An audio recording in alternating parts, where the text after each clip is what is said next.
O assunto é: descobrimos um jeito de fazer com que a rede do Bitcoin suporte NFTs, né, imagens de primatas coloridos e ursinhos carinhosos que valem valores absurdos, muito embora ninguém entenda direito o porquê ainda, né. Esse é o resumo mais tosco de NFT que você pode ter, esse. É muito mais do que isso, tá, pessoal. Mas o problema não é o fato de termos NFTs no Bitcoin, é o que está sendo feito para que esses NFTs aconteçam. Então eu vou explicar 2 conceitos brevemente, aí a gente pode discutir eles, mas do porquê que está surgindo essa moda. O primeiro conceito é o conceito de ordinais. Ordinal, cara, parece complicado, né, pô, castar ordinal, que parada matemática, né, sei lá, a pessoa já não gosta de matemática, você ia falar de ordinais, mas ordinal é uma parada simples. Ordinal é um grande acordo de cavalheiros. É como se nós todos aqui nessa mesa, a gente bolasse um plano, sei lá, para contabilizar as tirinhas que tem na madeira da mesa. E a gente fala: "Ó, aquela tirinha é a um, essa aqui é a 2, essa aqui é a 3, essa aqui é a 4. E se nós concordarmos que essas tirinhas da madeira têm o seu número, então a gente vai poder fazer o quê? Identificar unicamente essas tirinhas. Aí talvez uma tirinha que está exatamente no meio, fala: "Pô, a tirinha do meio, sinistra, né, cara?" E a tirinha que tá no começo, a primeira tirinha, pô, a primeira tirinha é fantástica, brother. Então, quando a gente chega no Bitcoin, o que que os caras fizeram? Identificaram unicamente cada um dos satoshis do Bitcoin. Para quem não sabe o que é um satoshi, né, é a menor divisão possível de um Bitcoin, como se fosse tipo o centavo do centavo do centavo do centavo de um Bitcoin. Um Bitcoin tem 100 milhões de satoshis. Então, se a gente tem 21 milhões de bitcoins no máximo, 21 milhões vezes 100 milhões, 2 quatrilhões e 100 trilhões de satoshis, ou 2 quatrilhões e 100 trilhões de identificadores únicos na rede do Bitcoin. E aí vai começar a brincadeira. Pô, e se o Satoshi foi o primeiro Satoshi do bloco? E se o Satoshi foi o primeiro Satoshi depois de um halving? E se o Satoshi é o primeiro Satoshi do primeiro bloco, da primeira transação do bloco Gênesis? Então os satoshis estão sendo classificados agora. Tem satoshi comum, satoshi incomum, satoshi raro, satoshi lendário, satoshi épico e satoshi mítico, mano. O segundo ponto são as inscrições, tá? Isso é muito louco, porque só a parada dos ordinais já transforma um satoshi no NFT. Só que isso é metade da história. A outra metade é a seguinte: os caras acharam um jeito de inserir na rede do Bitcoin conteúdos genéricos, dados genéricos, como vídeos, áudios, imagens, PDFs, que seja. E originalmente o Bitcoin não foi pensado para ser um sistema de armazenamento de dados. O Bitcoin é um sistema de armazenamento de informações financeiras, transações não gastas entre carteiras. Isso que o Bitcoin armazena. Então, lá no começo primórdio do Bitcoin, você só podia, numa transação, colocar 80 bytes de informação genérica. De dados que não fossem, tipo, quem gastou, quem recebeu, quanto Satoshi foi, quanto Satoshi voltou. Tanto que o próprio Satoshi Nakamoto, no primeiro bloco do Bitcoin, o bloco Gênesis, ele inscreveu no bloco, isso é uma lenda famosa, é lenda, é real, Uhum. ele inscreveu no bloco uma das manchetes de uma reportagem do New York Times criticando a crise imobiliária de 2008, fazendo uma alusão de que o Bitcoin é a solução para a especulação, né, do mundo moderno e tal, das moedas fiduciárias. Então, onde que o Satoshi colocou essa informação? Isso é importante, ele colocou nesses 80 bytes. Tanto que é pequenininho, é só as letras da manchete, sacou? Texto puro, bem tosco, assim. Então agora o que acontece? A gente teve 2 upgrades na rede Bitcoin, que foi o upgrade SegWit e o upgrade Taproot. Não vamos entrar em parte técnica, mas depois desses upgrades, você pode colocar até 400.000 bytes de informação genérica na rede.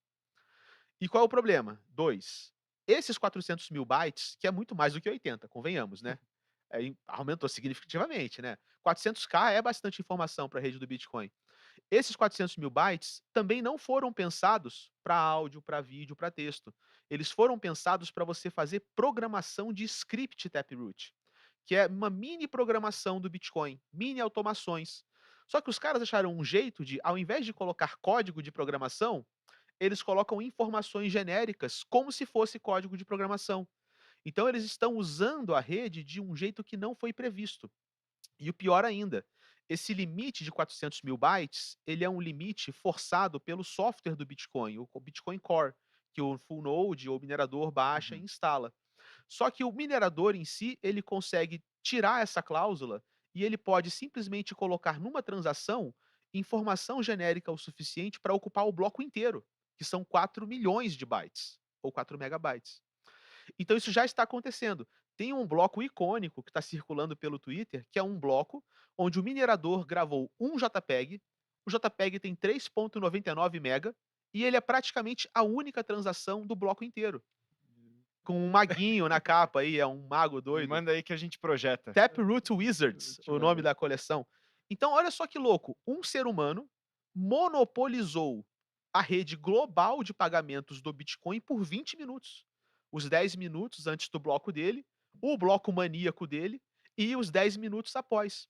Então a gente empurrou para algum lugar no futuro centenas ou milhares de transações financeiras que estavam querendo ser publicadas na rede do Bitcoin. Por conta do espaço que não coube essas transações, porque você usou para vincular alguma outra coisa ali dentro. Isso, e não só essa transação extrapola o caso de uso, porque ela deveria ser código, não deveria ser em JPEG, e ainda ela ultrapassa o limite dos 400 mil bytes e vai para 4 milhões de bytes.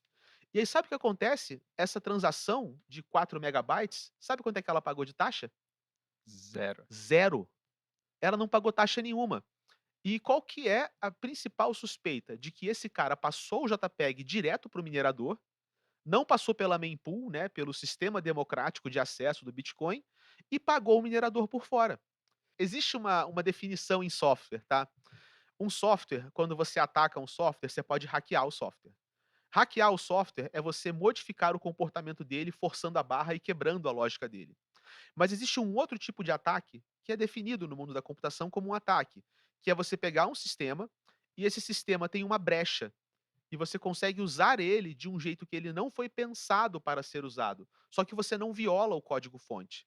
Você não força a barra. Você simplesmente usa ele de um jeito que ele não foi pensado, como se fosse uma brecha numa lei, tipo uma brecha fiscal, sacou? Você não Uhum. quebra a lei quando você explora uma brecha fiscal.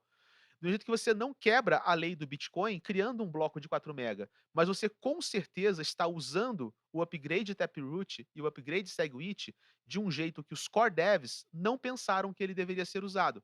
Então, isso por si só configura um ataque. Isso é um ataque de exploit, um ataque de exploração ou um ataque de abuso de alguma coisa que não foi pensada para ser feita desse jeito. E esse raciocínio permeia a maioria dos bitcoiners que são contra essa inovação. Porque para eles esse ataque é um ataque à alma do Bitcoin. A gente está deixando de fazer o Bitcoin se comportar como uma moeda soberana, autossoberana, que vai desafiar a hegemonia das moedas fiat, salvar o mundo, elevar a humanidade para uma nova era de prosperidade socioeconômica, e a gente está deixando de fazer isso para mintar ursinhos carinhosos, Bitcoin Bears, na rede do Bitcoin. Então, eu acho que é um ataque, com certeza. Um ataque técnico é. Agora, esse ataque ele é saudável ou ele não é saudável? No primeiro momento, eu acho que isso não é legal para a rede do Bitcoin. Mas eu acho que é importante que isso exista. Eu não gosto desse ataque, mas eu acho que ele tem que existir e eu acho que ele tem que atacar o Bitcoin com força total. Porque o Bitcoin tem que se provar no teste do tempo. Não dá pra gente querer que o Bitcoin vença o mundo se a gente ficar passando a mão na cabeça dele Uhum. e cuidando para que ele não quebre. Ele mesmo tem que ser resistente ao teste do tempo e passar por fases como essa e sair por cima no final, entendeu? Então essa é a minha visão.